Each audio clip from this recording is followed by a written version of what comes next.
Fear doesn't work in your favor, but the universe does. The problem? You're too afraid to meet it where it's asking you to go. Hey, my beloved family. It is me again, your host, Ron Natalia, here to welcome you to another episode of the Fear Nothing, Feel Everything podcast, where I do my best to foster a safe space for you and your blossoming authenticity. I hope that you've been journeying in love and grace since the last time, and without further ado, let's get into it.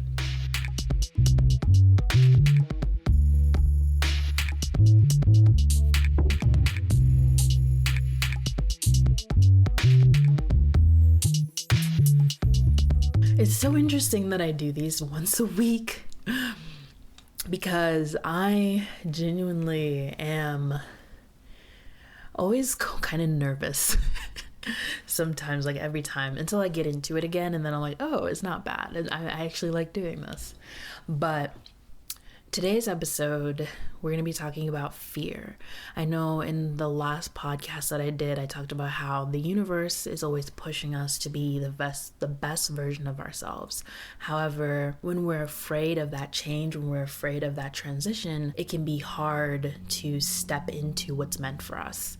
And we don't step into what's meant for us until we're shoved there by the universe, because even though the universe is patient and it loves us and it wants the best for us, sometimes we're just stalling our own growth and we're stalling our own evolution, and the universe is like, okay, I need you to show up now. And so as I was writing this episode and as I was coming into birthing this episode, it was so interesting that today with a client of mine, a situation happened where it was directly related to this topic. And so before I get started, I'm going to tell you guys a story. I hadn't seen this client last week because she was going through a lot. She felt very stressed, and she said, my body is having like a reaction and I won't be able to show up. And I was okay with that because when I first met her, she has this medical condition that flares up and that can be exacerbated by stress. So we work around that. So I was like, it's fine. I hope you have a wonderful week and I'll hopefully see you next week. So this week comes around, and at the start of our session, she lets me know that the past 2 weeks have been really strenuous for her and it's felt like hell. And curiously, I was like, why? What's been going on? I hope that you're feeling okay now. But she looked drained, she looked tired, and it kind of looked like she showed up because she made the commitment, which I totally understand. And there's a lot of reasons why people will have a coach or a personal trainer to make sure that they show up and hold them accountable, even when things get hard. And so she was like, well, I had a cancer scare. And it was big news for me because I love all of my clients, and I was like, wow, are you okay? Like, is everything okay? Has it been alleviated? And she was like, well, they have to do the test again to make sure that I don't have cancer, but they say that it's not. However, even though it's not cancer, I still may have to have surgery in order to remove the growth or the polyps that could develop into cancer. And so she has this large surgery that's pending, and I, as a coach, want to see or try to steer not only my mindset in my life, but also my clients' mindset in their life as to what would be the reason that certain things are happening. Sometimes things happen for a reason, but sometimes there is no reason. But I was curious enough, and I asked her, I was like, so what do you think this health scare is telling you? Like, how does it make you feel? What is it pushing you towards within yourself? And her response was immediately, I need to stop treating my body like a trash can. I need to stop treating myself like garbage, because having this scare made me realize that I don't want to die. I want to be healthy. I want to be there for my kid. I want to have a life that I can look back on and be proud of, and I haven't been doing that. I haven't been making choices that nurture me and love me and grow me. And she was like, even though she doesn't have the disease or she doesn't have the cancer and she has to go through this surgery, she says she would have felt less guilty or less like it was her fault if she knew that she was doing everything in her power for her health and for her well-being. And it was a wake-up call that was introduced by fear that, holy crap, I want to change this behavior around this part of my life. And so the reason why I thought that was so interesting is because she knows. She's aware of what she needs to do. She knows that she has to eat better, and she knows that when she eats better, it'll alleviate a lot of the pain that she feels in her chronic condition. And I know a lot of people, if you are familiar with illnesses that have to do with inflammation, a lot of the times sugar can exacerbate inflammatory illnesses, but she has an addiction to sugar and she knows this, and she's like, I know that if I eliminate sugar and I eliminate caffeine, my body will thank me for it, but I just don't like the way that my brain and my emotions feel around that, because without the sugar, like, I eat my feelings, so without the sugar, emotionally I won't be able to fully regulate myself, and then my brain functions well on caffeine and I get to do all these things. And I just know, she basically said it's the devil that she knows. Like, she knows the pain that comes with her current decisions. She knows that her current diet inflames her, puts her in pain, messes up with her regulation in terms of her digestion, but she can function this way. The unknown is the pain of not having that sugar fix, the pain of not having her caffeine, or the hardship or the stress that comes with not having her caffeine. That's what she doesn't know. And every time she's tried it in the past, the initial struggle scared her away from going through that pain.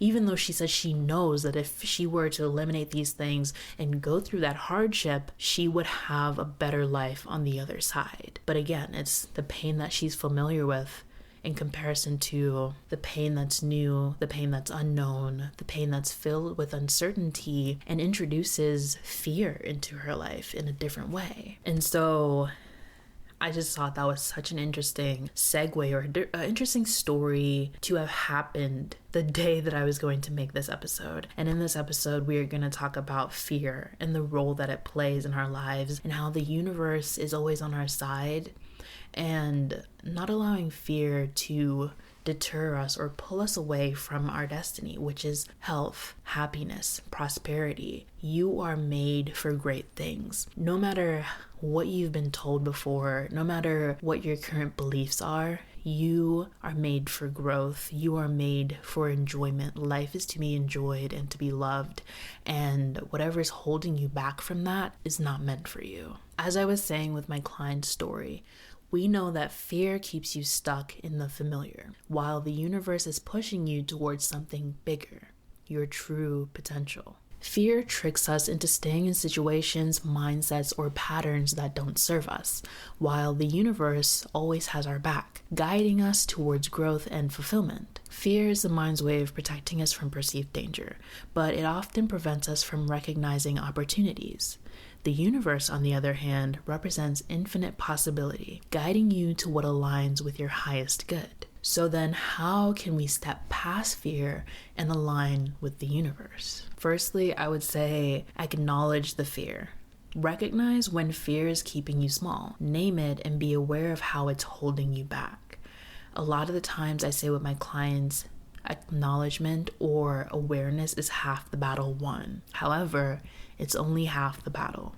So now you have to take small steps, and these small steps are meant to build trust.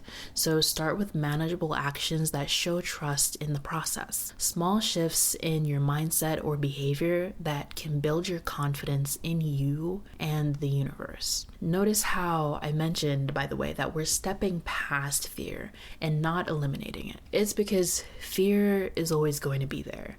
But your trust in the universe and your trust in yourself, as well as your desire for better, for more, and for a deeper connection with your highest self, has to be stronger than that fear. So that's going to bring me to our next action step, which is embracing uncertainty. Understand that the unknown is where growth happens. Instead of fearing it, lean into it with curiosity. Know that even though you don't know what's going to happen, it is for your greatest good. And regardless of what happens, your foundation is still intact. Who you are is still intact. And even though you don't know everything, you know that you can trust yourself and you can trust in the universe. Like, have faith, right?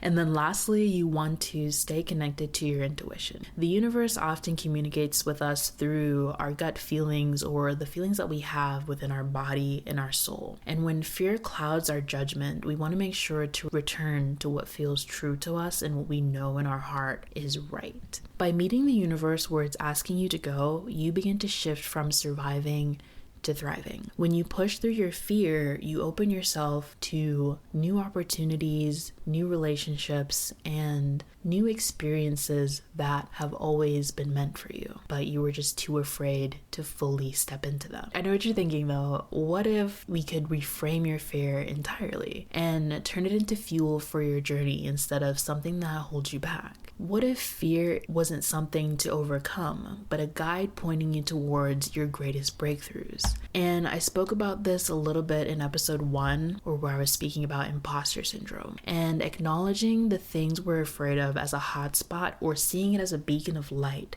shining on where we need to focus in order to energetically shift, grow, or change. So with that in mind, we have to understand that fear doesn't have to be an obstacle. It can actually serve as a compass, pointing you towards the very things that will help you grow. Fear is often a sign that something important is at stake. It can actually signal that we're about to step into a new level of growth or opportunity. And it's okay to be afraid. You've never been here before or experienced all that is to come with this level up. So then you might be asking, how can you reframe your fear so that it works for you rather than against you? And the first thing that you're going to want to do is identify the source of your fear. What are you truly afraid of? Often the fear points to something valuable. So then with knowing that it's something valuable that's on the line or that's at stake, you have to then shift your perspective. Instead of thinking, I'm afraid I can't do this, try thinking, I'm afraid because this matters to me and I'm ready to rise to the challenge. I want to be challenged.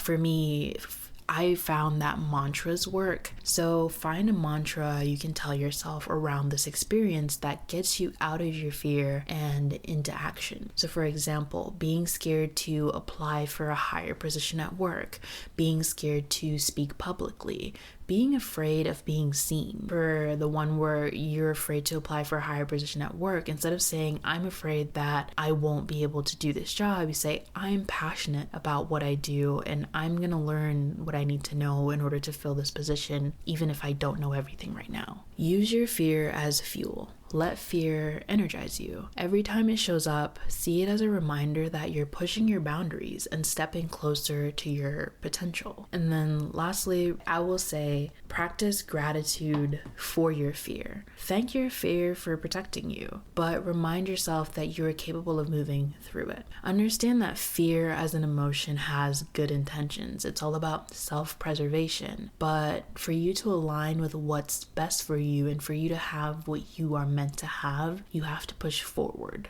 And when you learn to reframe your fear, you unlock a powerful source of energy and motivation. Instead of being paralyzed by fear, you become empowered by it, using it as a tool for growth. Now, I know you might be thinking, but what if there's still something blocking your progress or stopping you from reframing your fear? Like none of this makes sense to you, it's not gonna work. And sometimes it's not just our fear, it's also the stories that we tell ourselves. These internal narratives and beliefs form a strong foundation for our fear.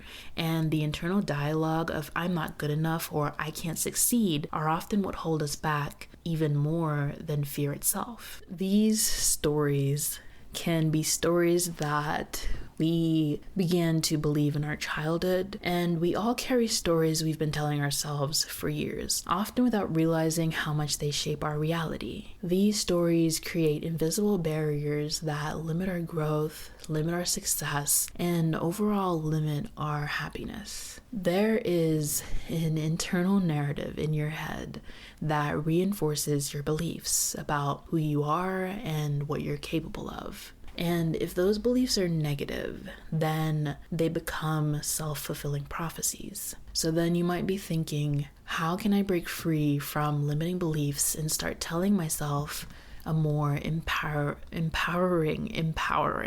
a more empowering narrative. And the first thing is, I'll keep it basic because this is very deep, but the first thing that I'll say that may help is identifying the story and understand what are your reoccurring beliefs and how are they holding you back? What are they about? Get very clear on the story that you're telling yourself. And then the second step that you're going to want to do is question if it's true. Ask yourself, is this story really true? Is there evidence that this story has existed in my real life for me? Like, where did it come from? Often you can find that it's rooted in external past experiences or opinions of other people or things that you've seen in other people that no longer serve you. So once you see that it's no longer serving you, you want to rewrite the narrative and replace these limiting beliefs with ones that reflect your true potential. For example, shifting from I'm not enough to I am worthy and capable of growth. You see how it doesn't even have to be based on a thing that validates it or adds value to the present. So it's not like for someone saying like, I'm not enough, you're not saying like, oh, I'll be enough when I do this thing. It's like, no, I am worthy now. I deserve this now. Because I exist, I deserve love now. Because I exist, I deserve comfort and safety now. So it shifts away from limiting beliefs that don't serve you and kind of starts to tell you a narrative that proves true to your life right now that you can see is true, and that's not overbearing with meeting an expectation or being a certain way. Once you begin to start telling yourself something that's true for you and that's new and that replaces that old limiting story, you want to affirm the new story. Reinforce this new narrative daily through affirmations, actions, and decisions that align with the person you're becoming. So build that trust by aligning with the things that you're saying and the things that you're writing. When you rewrite your internal narrative, you start living in alignment with your true potential, and you'll find yourself taking action from a place of confidence and self-worth and breaking free from old patterns that once held you back. So you have to now live in alignment with the things that you're saying, and the more you do something, it's almost like a habit. The more you do it, the more it starts to take shape and reframe your entire life. And by reframing your fear and rewriting your internal story, you become unstoppable. No longer held back by fear or old beliefs, you step fully into your power. The universe is constantly aligning things in your favor. And if you apply all of these concepts to your life, you'll be ready to meet it there. I hope that this episode resonated with you, and if you found it helpful or useful, please let me know. I will say, take notes. I am very big on writing. I'm very big on journaling. A lot of the times nothing made sense to me, or it was hard to stick to something if it wasn't in a way that felt tangible for me. So writing things down. If you're not big on writing for journaling, start to voice record journaling. But having a record of how you're trying to shape your life and change your life, and then moving forward with that intention and having something to look back on to see how far you've come can be really helpful in your journey to grow and reshape your life and reframe your fear. I hope that makes sense. And if it doesn't, maybe one day it will. Until next time, I hope that you continue to journey in love and grace. And thank you guys so much for tuning in. Bye.